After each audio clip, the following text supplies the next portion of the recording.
You know, I got to hold it on to George Carlin there. He nailed it right there, because people are easily swindled by religious people saying that, hey, you've got to give me money. So if you give us money, then God will smile on you. And a pastor for the Passion of the Truth Church was sentenced just recently to a prison for swindling the elderly. This person, his name is Jim Stanley, age 40. He was sentenced Wednesday to 7 years in prison. Not enough time.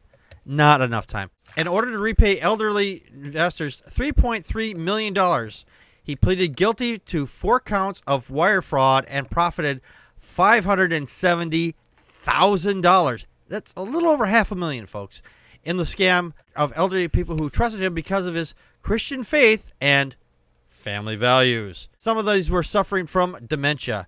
Although he apologized, the daughter of the man who lost $155,000 in Stanley's scam said it wasn't sincere and the church staged for church members. His victims were not members of his parish. Really? Despite being warned by the court that not accepting a personal responsibility for his actions, because I'm sure he probably said, oh, the devil made me do it, was going to earn him some more prison time. He said in his sermons that he was in the wrong place at the wrong time and blamed the economy. Yeah, that's what it was. I've got all this money coming in and there's people out there who are poor, but I'm blaming the economy. Whatever, dude. And the thing is, he's only paid a tiny fraction of the restitution owed to victims. Get this. He's only paid $1,950 back. That's chump change by comparison to what he's brought in.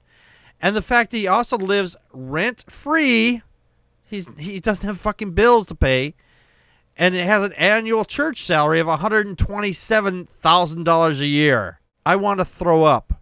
Joe, your thoughts? That guy's an asshole. That goes without saying. No, I mean, when I read this story after I read the Duggar story, I thought the same thing. You know, I mean, it's wrong to steal money from people. It's wrong to steal money from people who trust you. And it's easy to grab a hold of stories of religious leaders being dishonest and throw it around like, look, see.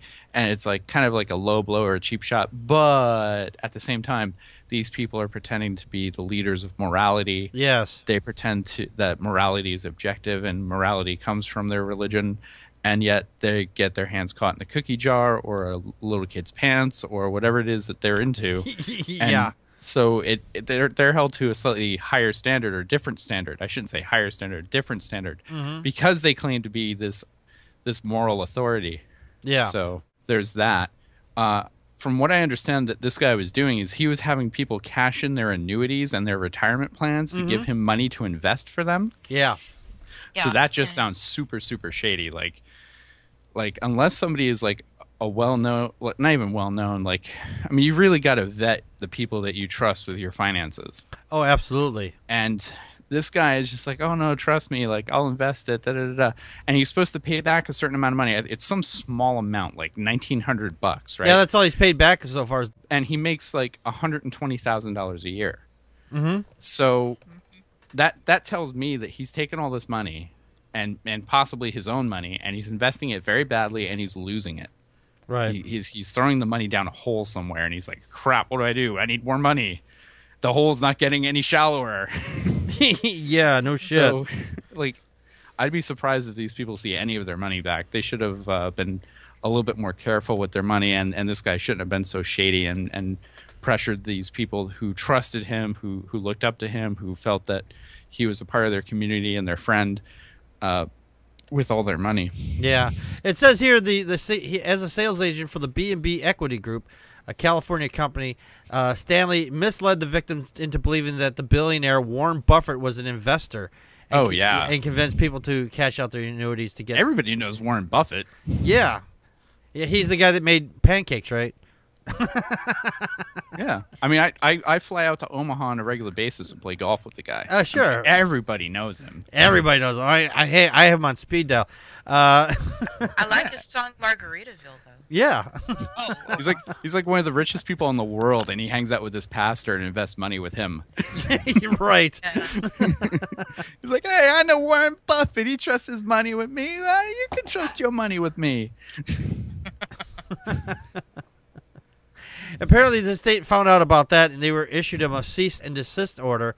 But apparently, Stanley didn't mention that order to the clients. Oh yeah, I was probably sure. Is Warren still with you? Oh, yeah. Warren's still with us. He's still with the company. He's still invested with us.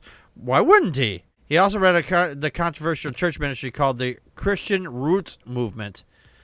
Trust me, those roots the Christian got for this, they're not very deep. I could probably knock it over with a feather. That's how shallow they are. Which advocates following the Bible in a manner of early Christians before churches started adding and subtracting from the Word of God.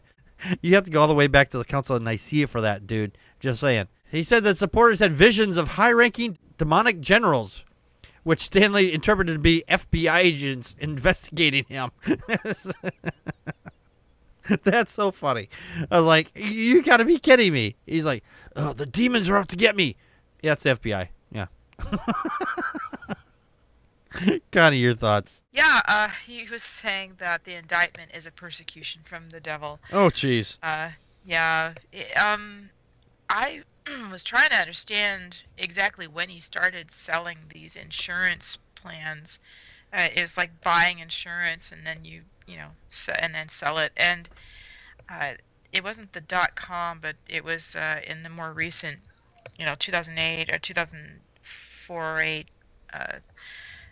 A downturn in the markets that he says he got caught in. Mm-hmm. But he has also been caught in a lot of other things. And it was around the time, too, when he started doing this is when he started hearing from God about, starting a Bible study in his basement. That's how his church began. It just takes a lot of chutzpah to lie to people like this. And he's perpetually, out of money and yet has a lot of money and claiming that he's living debt free when I think he has his current house because somebody gave it to him. Well, that's nice. So, yeah, because he lost his other house when the other thing went bust. He actually had a house that he built or bought, and he needs to go away. And I thought it was interesting because I was putting in there something about selling shares and annuities and stuff and being Christian. And one of the Gothard brothers, who are part of the AFI Institute that, sells all the homeschooling materials, one of them was actually doing this and selling annuities and things to the church, to people, and he was defrauding people too. Mm-hmm. It's not the first time I've heard of this because it reminds me of Amway. Is what this? Oh God, I remember Jim Amway. Stanley was doing. Amway. Amway's not even like around. A multi-level. Yeah, it's like you buy and then I'm sorry, I thought they went under a different name. I didn't think Amway was still around. They have their vitamins division, which I think is called something else. But but yeah, go on, Connie. Yeah, Amway, and it was Quickstar was what Amway. Yeah, became. Quickstar. That's it. And then Worldwide Dream Builders is Amway's division that sells the books and the tapes and the motivational crap. I know about this because my husband, and he was an Amway distributor, and so I, for a long time we actually did that, and I finally told him, look, this is a waste of time. Yeah. But so both of my parents met at an Amway meeting. Faithful. Your parents met at an Amway meeting? Yeah, they were both being recruited, preened. You can make tons of money if you just buy all this crap from me and then convince 10 of your friends to buy crap from you. Oh, yeah. It's a pyramid scheme, yeah. Well, fortunately for that Amway, you're here. I know, right? We got one because good of thing. Amway, I exist. That's right. Joe thanks his existence to Amway. True story. One of the former members of the church, Josh Ernst, said the dishonesty was a big problem for me. I started to see a pattern. He used the same sorts of excuses, blamed other people, and nothing was ever his fault or his responsibility. That happened one too many times. I would have said, after the first 2 or 3, I was like, okay, you know what? I'm out of here. I give people a fair chance. I understand, financial situations are a little difficult, but this guy was making $127,000 a year. Actually, Tavarn's talking about taxes in Ken Hovind, and that's how he lost his house. I remember that now, reading that, because he had, he says, "Oh yeah, I paid off my house," but he had like $90,000 in back taxes he owed on it. On that, yeah. Go ahead, Isn't this Joe. guy out in Washington, Connie? Did I read the article right? This pastor we're talking about, is he out in Washington? I thought he was in the Midwest. I thought he was in Oh, Missouri. okay. I don't know. I haven't read the article in like 20 minutes, so I don't remember most of it. So I was, because the reason I asked that is because I was then going to ask, like, have you ever heard of this guy? Is he like a local known notorious BIG in Washington State? No, it says here it's from the St. Louis Post-Dispatch, so I'd imagine Missouri, it's got to be down in Missouri. Missouri. Then, yeah. Missouri. Yeah. No, but we have our fair share of bilksters out here, it seems. Those people are everywhere. Yeah. Yes, they are.